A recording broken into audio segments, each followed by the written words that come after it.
All right, here we go. Are we live? 2. We are live. in a second. I just mean, okay. You are live. I'm live. IRL. Are we alive? That too. Whoa, this will be fun. 3, 2, 1. Hey there, welcome to Iconic Talk, your one-stop shop for everything, right? Yeah. You get fun, you get excitement, you get local knowledge, you get personalities, and all kinds of things. Multiple of those. Multiple personalities here. Welcome to the Icon Media You just Studios. don't get food and drinks, so it's not necessarily a one-stop shop. Oh, there's no food and drinks here. We need to change tough that. To pass the food and drinks through the camera, but That's okay. We can have them here. We should do that next episode. Welcome to it once again. I'm Mark Francis. This is Rachel Racy. Rachel, hello. It's just two of us today, and we're really happy. I wouldn't say giddy because we're not giddy. Ooh, giddy. No, but it's fun to be here once again. And that is a show. Have you ever seen that show where it's on one of those apps like Netflix or something like that, where the host and the guests drink until they can't drink anymore? Oh, yeah. Who's on that? Well, there was a Food Network one that was Anthony Bourdain did one. Oh, yeah. But he's always, and then he there was always the drinking. Boozy Like Traveler. There was, Yep.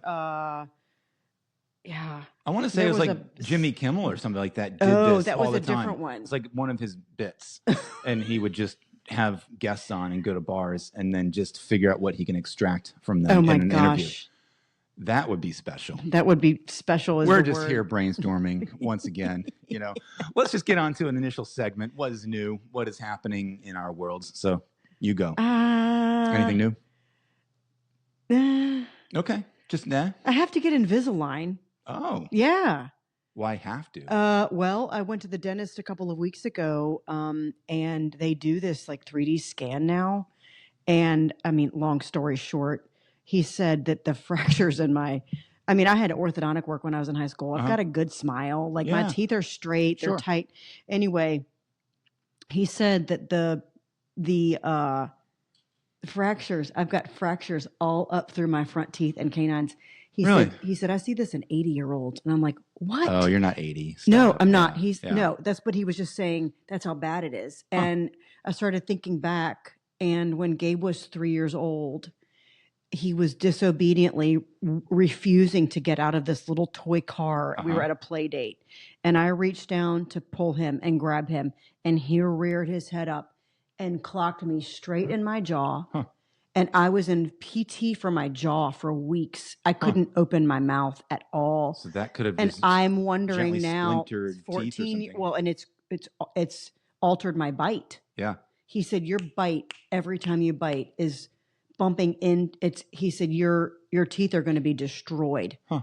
So for 14 years, my son has been continuing to ruin my teeth from that one. There you go. That one. Anyway, bless his heart. Shout out to Gabe. Well, but so I'm signed up for that. That's okay. And that's probably like a year and a half, 2 years. 7 months, he said. Oh, that's it? He said I can have my teeth fixed in 7 months and then maintenance from there on out. I had something similar. It was a college basketball, just intramural, just goofing around, and some elbow just hit me right in my jaw. Doesn't take much. And it jacked with my lower teeth and cracked a little bit of the upper teeth. Yep.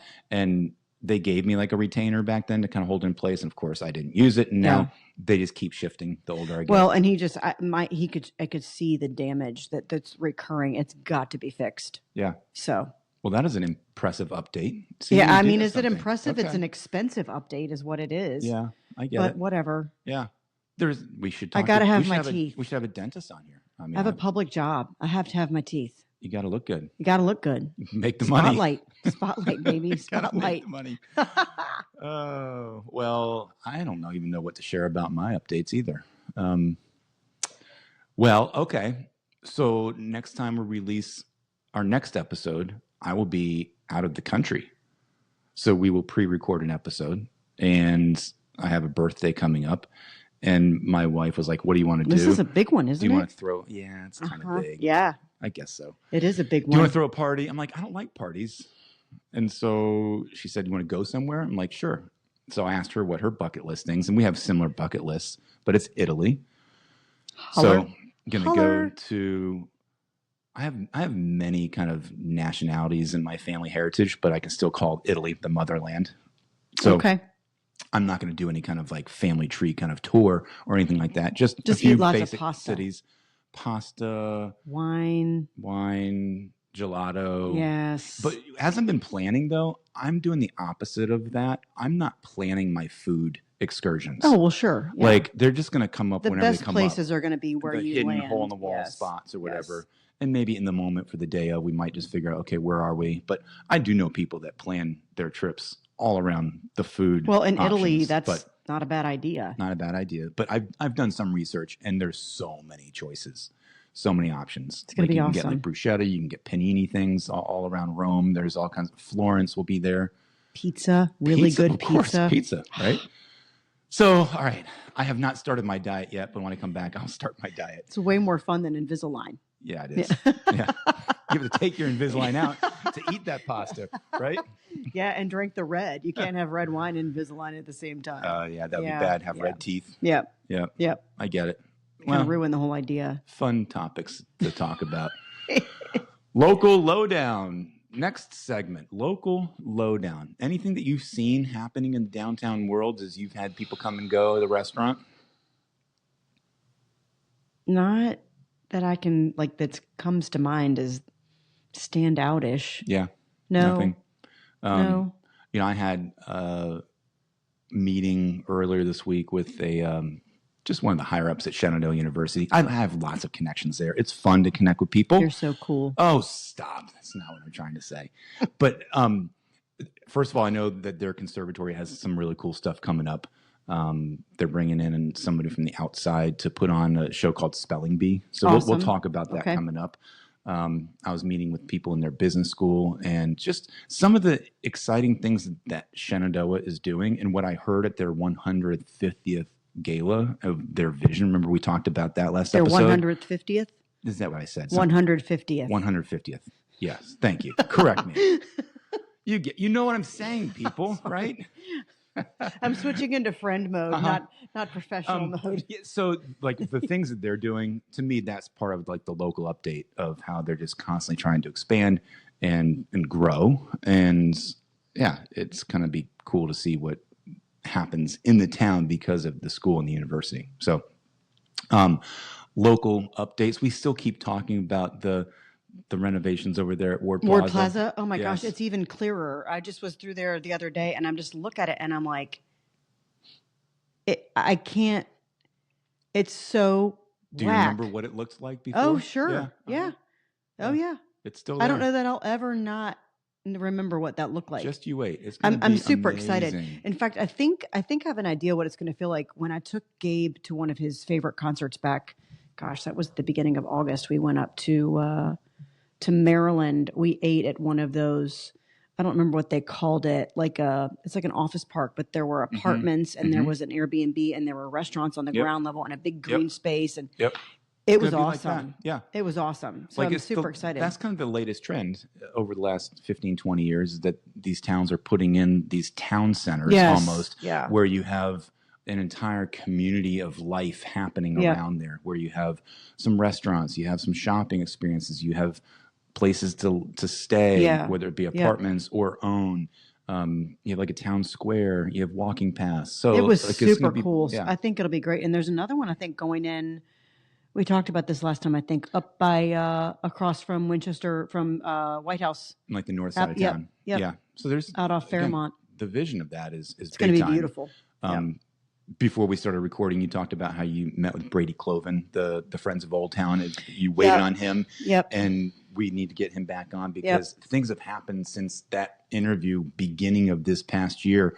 We need to have him on to kind of recap the year, I think, and have him give us a complete full year in review. So Brady, if you're watching, we'll give you a shout out and we'll get you back on here so we can learn all about the local lowdown of Winchester as well. Well, that's enough for the local news. Okay. You know, we're here to talk about you today. I'm excited about this because we've learned that you are an amazing server. We have interviewed people from SSMT where we know that you might want to potentially apply to get on the stage next year. And so there's the acting components of Rachel singing, Racy as acting, well. And singing. Yeah. You briefly mentioned last episode how you were able to travel and do a wedding for your nephew. What does that really look like? So we're going to dive deeper here into the world of flowers. Okay. You have a business. I do. What's it called? Rachel's Bloomers. Rachel's Bloomers. Plants, not pants. Is that your tagline? It is. 100%. Oh my gosh. I think I knew that. It's been my tagline forever. On my business card years ago, I had little business cards, and because bloomers are also another word for like old-fashioned like undergarments, underwear. Well, yeah, that's the first thing I think of when I hear bloomers. But flowers are bloom. So I was like just a play on words. Where did that come from? Did you just come up with that Rachel's Bloomers one night? Sort of. I remember my college professor, Cindy Marston, shout out to Cindy, one of the most incredible horticultural minds I've ever met, had a dream of opening a flower shop at one point and calling it Blossoms and Bloomers. Okay. And that was, gosh, 30 years ago. Yeah. Anyway, I thought that was such a fun word. And in fact, your wife, Erica, wanted me to call it Ray Ray's Bloomers for a long time. Yeah. And I settled on Rachel's Bloomers because it was just, Bloomers is enough, you know. You can't have the entire company name be unprofessional. Right. Just half unprofessional. I'm like 50-50. I walk that line in 100%. Yeah. Yeah. That's good. Yes. Just always a little inappropriate. So that's why I'm here, right? Right. Balance out the You are the professional end of this episode for sure.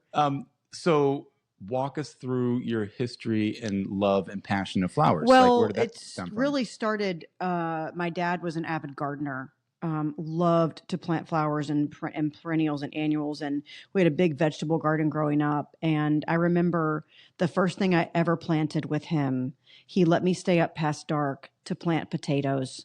Oh. I'll never forget it. I was probably 6. Wow. Maybe. You remember that? I do. And because I got to stay up past dark. Like I remember it was like such a special treat. Sure. And I stayed up with him and we had cut the potatoes into like seed, you take seed potatoes and you cut them so that each section has an eye so that you get more potatoes that way. And we stayed up past dark and planted potatoes.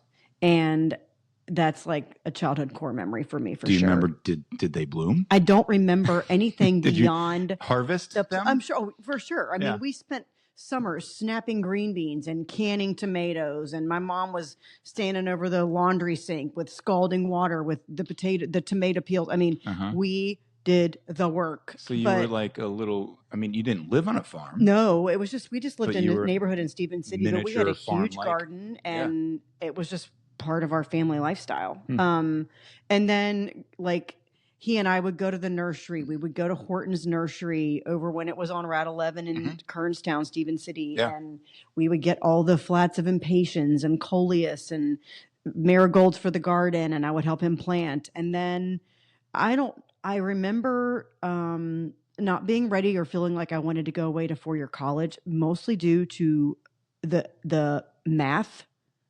I have never wanted to do math. Yeah. And so I was very young when I started kindergarten. And so then I was very young when I graduated high school. So I think there was a little bit of just an immaturity. I just wasn't ready to do anything big. And so when I started my senior year at Shenandoah, one of the reasons why I went from Shenandoah Valley to Shenandoah was they had a greenhouse. And I was able to study high school horticulture under Mr. Nelson, who became the principal of the school later on. But I remember thinking, oh my gosh, I'd get to take a class in my senior year in a greenhouse. And I learned, we did hydroponic tomatoes. We learned all about the delayed blooming of poinsettias. We would sell that stuff. We did geraniums in the spring. And that kind of launched my desire to study that further. And then when I found out that Laurel Ridge now, but Lord Fairfax at the time had a really great horticulture program. Right. I enrolled at Lord Fairfax and I studied under Cindy Marston there. They had greenhouses. It was incredible. The program is no longer there and it makes me really sad. But I mean, to know that like you learned a lot even at a local high school. Yes, I learned a lot. Yeah. Yeah.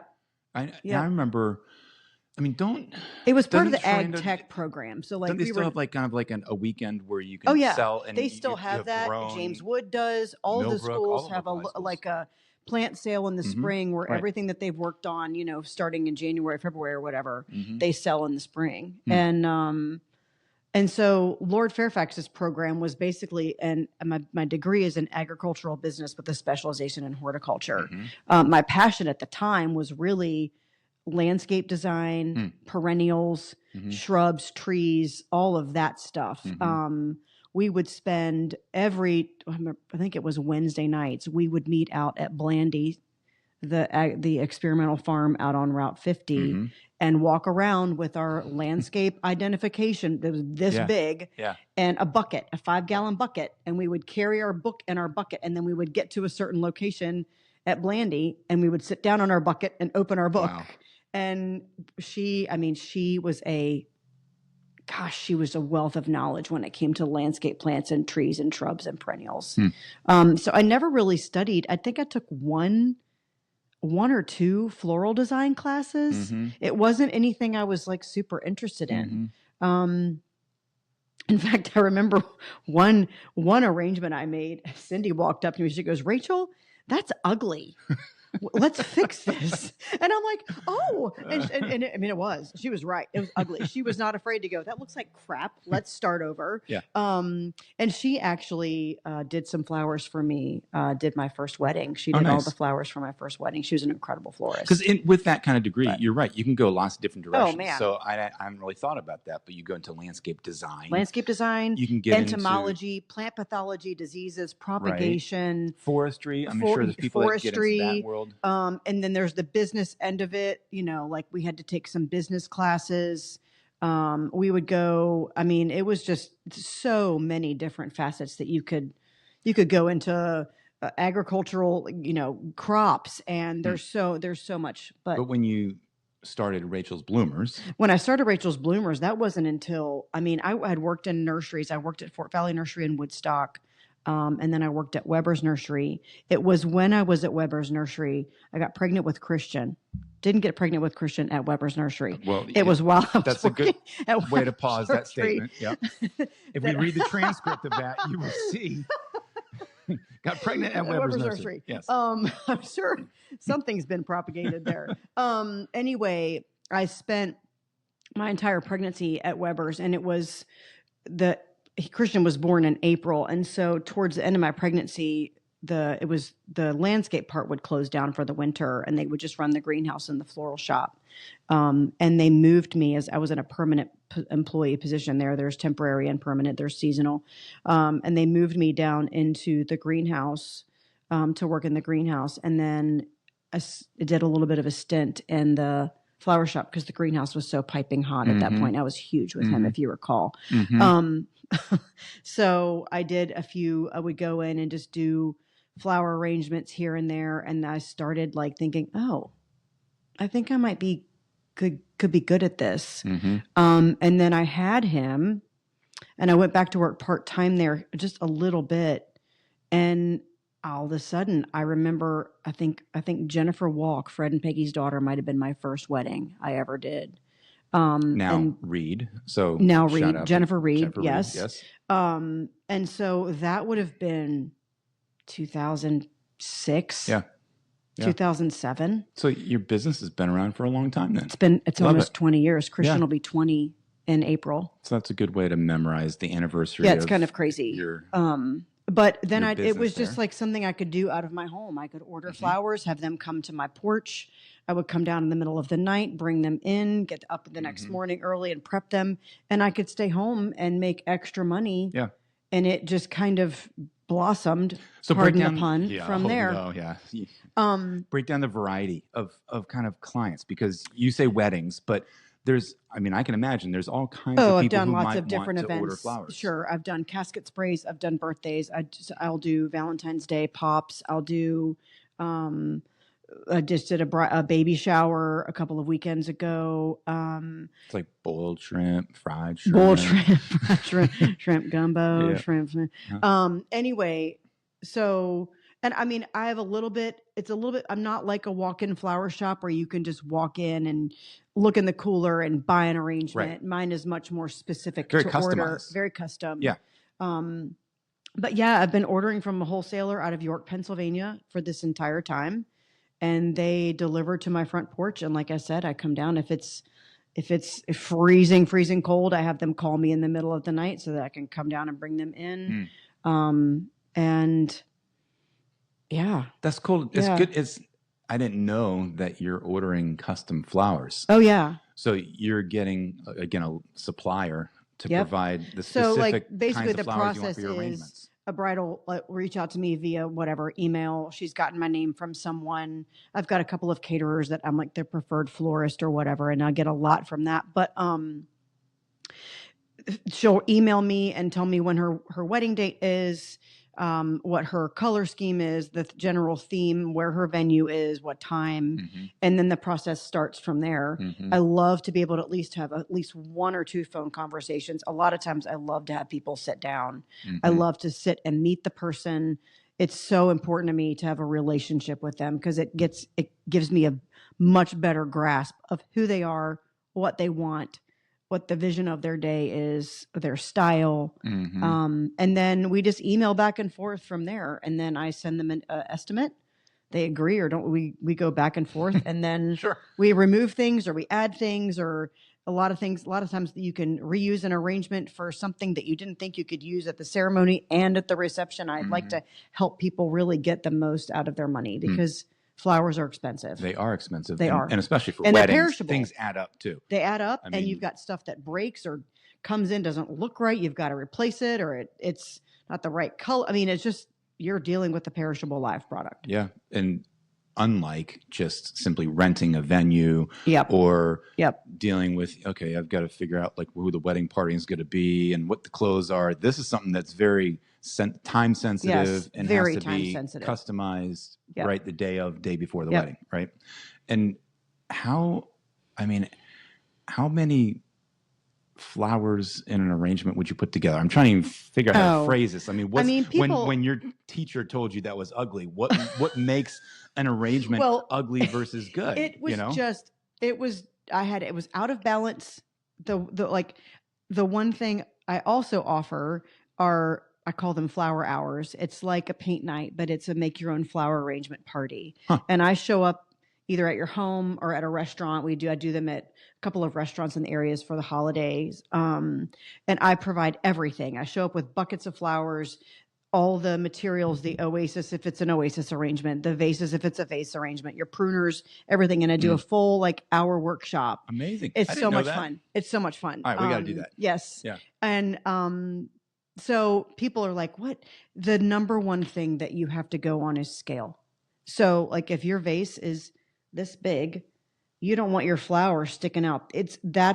So really it's all proportioned to the size of your container. Okay. Because I'm the worst at that. I will buy flowers at Costco for Erica, bring them home, don't cut them, and I'll try to cut them, and I'll put them in a vase, and then I'm like, here, I got you something, and then of course she's instantly going to change them right up, and she fixes it and makes it look so much better. Yes. Like, I don't know how you did that. It's all just heights and textures, and I mean it's something you can teach. There's people that pick it up very naturally. There's people that I have to go in and help them make sure that they've got it to scale because, I mean, ultimately it boils down to it's the size scale. of the vase or the container. Size of the container. I feel like that it's the opening as well because 100%. how they if fold you've got outward or inward. It takes so much more to fill an 8-inch wide opening vase than it would obviously a 3-inch wide opening vase. And then you've got so much more volume. You've got to take up. That's mostly and then the part arrangement of my problem. I feel like I've got some so vases much that are bigger, like big wide mouth, and then they're all just splattered everywhere, and it's no good. All plays into it. Yeah. So there's no real answer to that question. I just know from experience how many stems in general I need to order to fill a 4 bouquet plus a bride plus 5 boutonnieres plus 12 tables worth of centerpieces plus an arbor spray. Right. And I have to always order extra because like I said, stems break. Yeah. Things come in and they don't look like I thought they were going to, or they don't open correct. Like there's so many parts of flowers that are 100% beyond your Because control. that's why I wanted to ask that question when it comes to a wedding, for example, Yeah. and you're dealing with thousands of flowers potentially Yep. and dozens of table settings and Yep. other things going on. Like you've got to have the right proportion, Yes. the right amount, the right look for it Yes. to work, but also to scale or to upscale what the bride or the groom want. Yeah. I mean, what's the craziest situation? It might not even be a wedding, but like what's the most unique flower arranging customer that you've ever had? I'm gonna put you on the spot, keep you speechless here. I don't remember specifically the event, but I remember that there was one bride that was the one that made me realize I needed to have a contract. Oh, okay. Like I need to limit the amount of emails that you're like limit the amount of changes that you can make. Limit like there was one that I was like, holy crap, this girl, it keeps changing her mind. She keeps telling me she wants to add this and take away this and add that.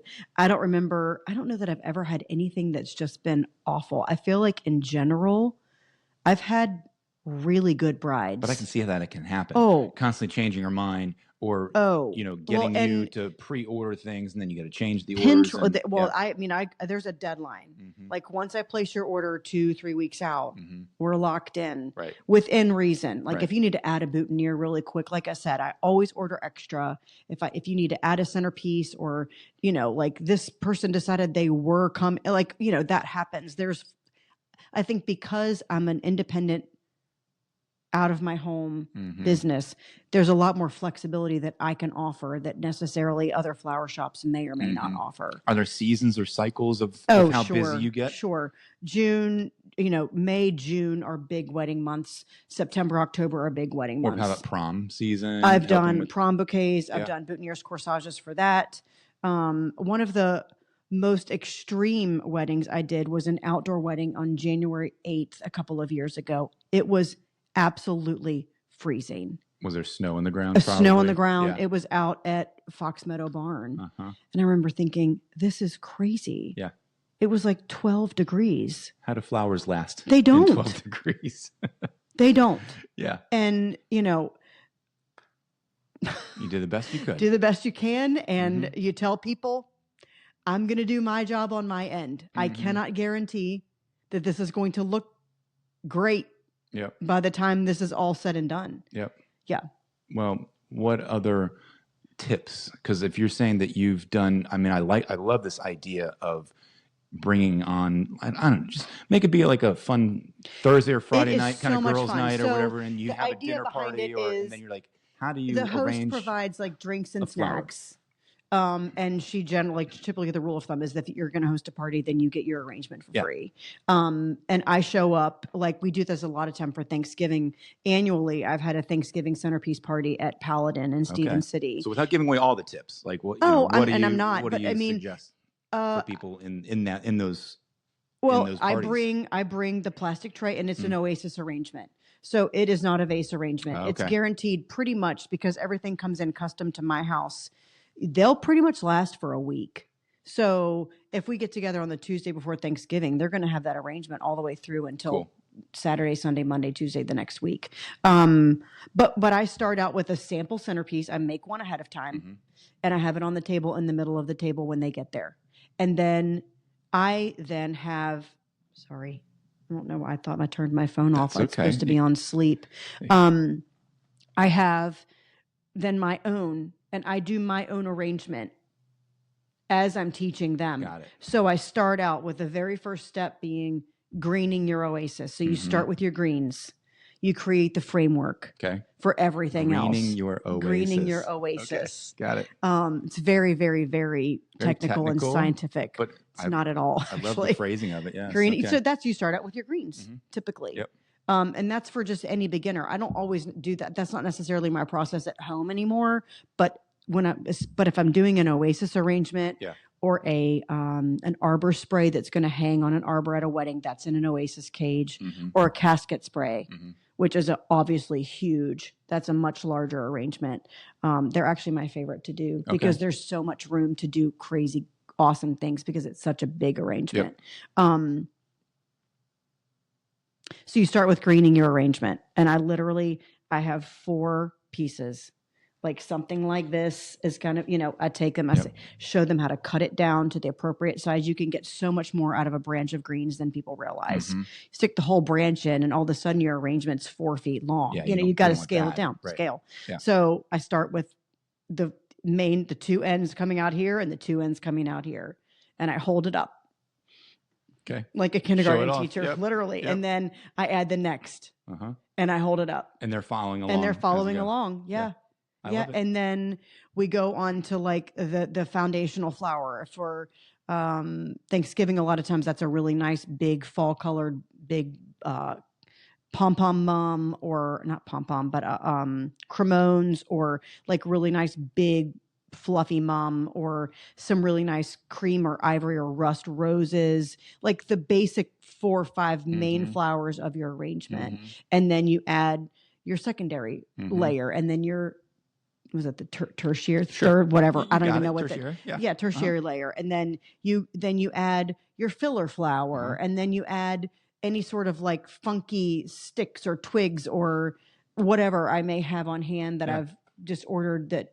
And especially seasons change. So things will be different for spring, summer, fall. And if I can, winter. I try to add things from my cutting garden that I've grown. Like that's something I'm really trying to work on, having more and more to pull from in my cutting garden, because it makes it so unique. I mean, you're blazing a trail to be the Winchester Martha Stewart, right? You do things in your backyard. You're going to raise chickens and have your eggs and all the things. I don't. For farming as well.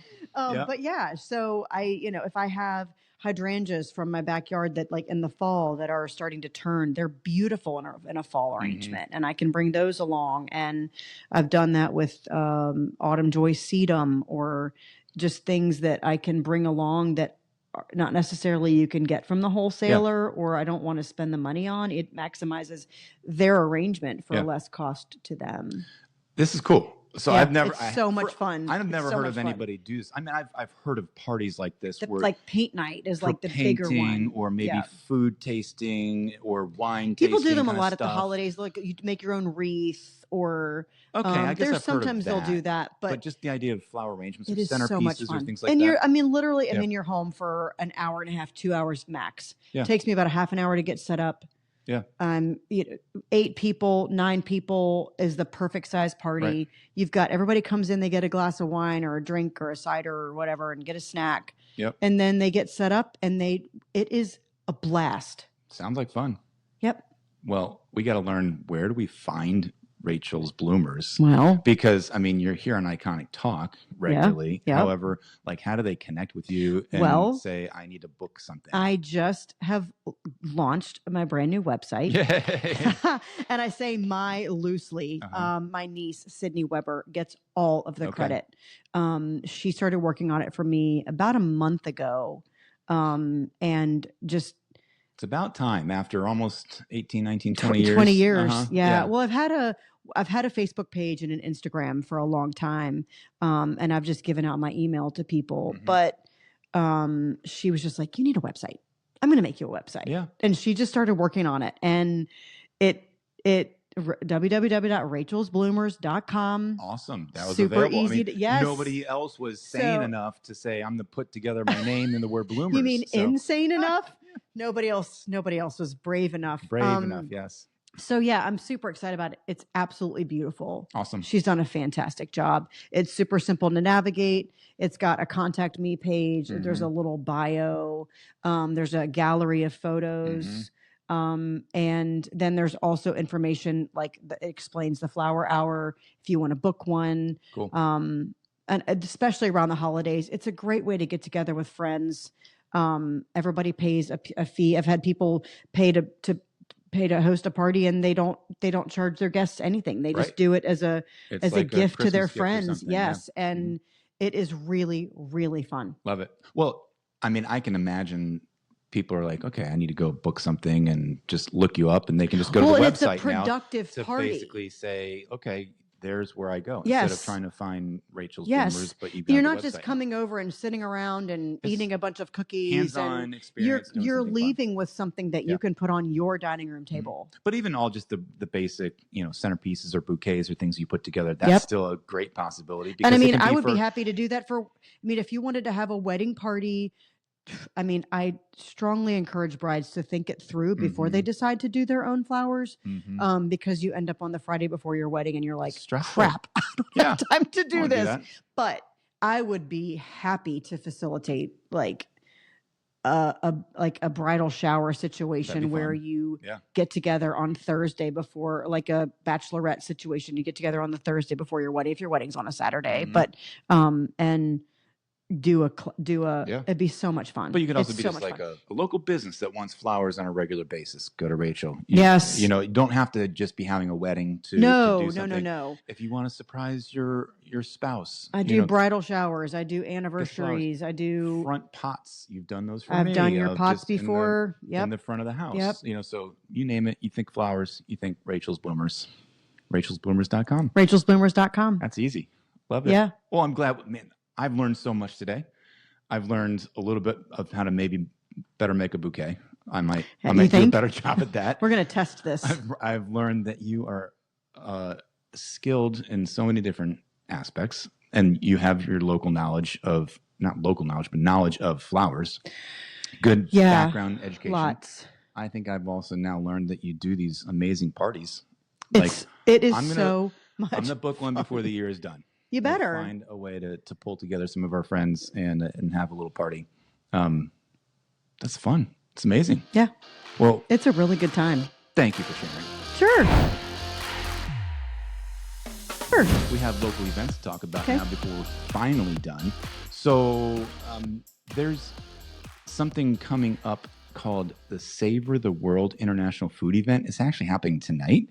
And I'm going to talk about it because... Where's that? It's at the Godfrey Miller House downtown. Right down on the walking. Yeah. So it's an amazing culinary experience where they're doing it to support a couple local fundraising charities. And there's food pairings, live music, bottle to savor, and it's about kind of more international flair. Cool. So tickets were $125. I don't know if it's too late, but tonight? I just spotted it and say, just go check it out, people. People. And I'll put the link out there, and if it's not too late, maybe you can join. But then also this coming weekend, this is amazing. I don't know if they've done this before at the Museum of the Shenandoah Valley. Dino Con. You know what con means, right? Conference, convention, whatever. Yeah. You know what a dino is? Like a dinosaur? Uh-huh. Yeah. They're putting together something called Dino Con. Is it a play off of the Scraposaurus? Is that still there? Yes. Yeah, okay. Yeah. So they're allowing free admission. So you can just go register and just show up. And they're putting on all their prehistoric kind of exhibits as a Dino Con experience for a one-day-long celebration for the Scraposaurus. Was that this Saturday? Event. This coming Saturday. Yeah. So that's happening. Cool. I love that the MSV does free stuff for people. Yeah. I mean, so I love being able, like every now and then, you can show up and go check it out and see the exhibits or see the grounds and see the locations and things like that. So this is the 12th. Sorry, not Saturday. So Sunday. Oh, okay. Oh, is when it is. So check that out. Then next weekend kicks off Ravenwood Fair. And we've had some people on this a couple years ago about Ravenwood Fair. I'm going to do what I can to get somebody to talk about Ravenwood Fair next episode. And they have blown up and grown, and they're actually going to be making some news. I'm not going to give away all the secrets, but if I can get somebody from Ravenwood Fair on, you know who you are if you're watching and listening, come on the show next episode. And you can share your news about Ravenwood Fair next time you're on. And that's at the fairgrounds, a little bit of a teaser. Correct? It's at Frederick County Fairgrounds. 2 weekends. So next weekend, like the 17th through the 19th, and then the following weekend as well. They've grown so much over the years that they realize one weekend's not enough. And that's a Renaissance fair, correct? Exactly. Yes. So they have hundreds of different vendors. They do music. They do activities, games, jousting. Yes, they do real live jousting at these things. It's impressive. So, Yeah. I mean, I would never do that. Me Would either. you ever get on a horse Heck with a huge, no. big wooden thing and Heck try to no. poke somebody off their horse? No. No, that Hard sounds pass. crazy. Things splintering everywhere, have a couple rounds of mead and go do it. Yeah, no, I don't know about that. But that's the only way I could do it is with a couple rounds of mead. I think that's back in the day. That's what those dudes did. I mean, good grief, to win their fair lady, in the Robin Hood era there. But yeah, so that's Ravenwood Fair, and we will share some of their local knowledge next episode. Well, thanks so much for watching and being here today, everyone. I love that we have the visuals here with the Icon Media Studios. We're continue to use this. Go to YouTube for those episodes. If you're only listening, you can check us out on YouTube. Share it with your friends. For all the other podcast locations, you can just go find us anywhere. It can be Apple. It can be Spotify. It can be Google. You name it. We're out there. We're out there. Talk is here for you to stay. So RachelsBloomers.com. RachelsBloomers.com. We will end every episode with RachelsBloomers.com. There's a sponsorship happening, I believe, for Iconic Talk regularly. Well, Wait, you're going to sponsor me? maybe. Oh, that's not what you meant. No, you're sponsoring the episode. Yeah, that's not exactly how sponsorships work. No. Yeah. Anyway, for all of you guys who are watching and listening, you never know. You could be next here in the spotlight. What? You could be next here in the spotlight. You could be the next person here in the spotlight. To get your Rachel's Bloomers plug. That's right. Yeah. RachelsBloomers.com. Until next time, think Iconic.